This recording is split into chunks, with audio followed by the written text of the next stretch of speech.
quick video on how to bleed the clutch in an E36 in probably about 5 minutes. As you can see, this is originally an automatic, so there is no fluid coming out of here. This is the soft line off the master cylinder, and to show you that the clutch is not bled, I'll get Connor to press the pedal. So that's just the spring that's returning it. So what you want to do is go to a farm sort of supply store place, get a syringe, quite a big one. You might want to measure the inside diameter of your hose, because this fits quite snugly in there. So basically you get your brake fluid, fill up your syringe with it, and you force it into this master cylinder line. And basically what that does is forces all the air out from the bottom, so you don't have to get under and crack the slave and all that stuff. And all the air comes out of the top of the syringe and fills up about there. So I've done this before, and it is done in about 5 minutes. So I'll fill that up and get pumping. Okay, so my syringe is full. I'm going to get Connor to start pumping the clutch while I force it in. So go ahead, Connor.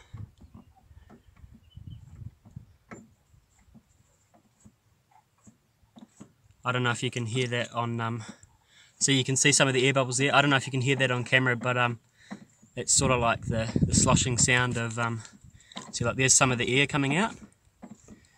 So if you keep forcing it in, okay, stop, Connor, and I'll just have to refill this. Okay.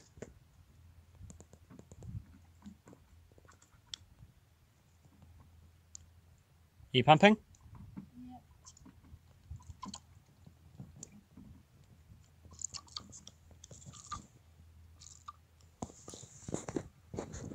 You'll notice it's coming out as Connor's pumping. So if you keep pumping, Connor, you'll see the air bubbles. And what I like to do is just sort of force it back in while he's doing that, which is hard to do while filming, but I will. Keep pumping, Connor. Yeah, so that's actually not letting me pump any more in, because he's got it. So you can see if I try and force it in, as soon as he pumps it, it pushes the lever back out. So that's pretty much bled. So now all you have to do is hook it up here, and then you might have to do just a little bit more bleeding to get it completely finished. But yeah, this does about 90% of the bleeding in under 5 minutes. There's a bit of the pressure when you take this. Also, this is about the size that you want. It fits snug into the end of that hose. You lose a bit of pressure when you actually put it onto this nipple here, but if you top up the fluid reservoir, I don't know if you can hear it, but it bleeds itself out from the top. So as long as you keep this level topped up, it'll self-bleed, obviously with someone in the car pumping the clutch.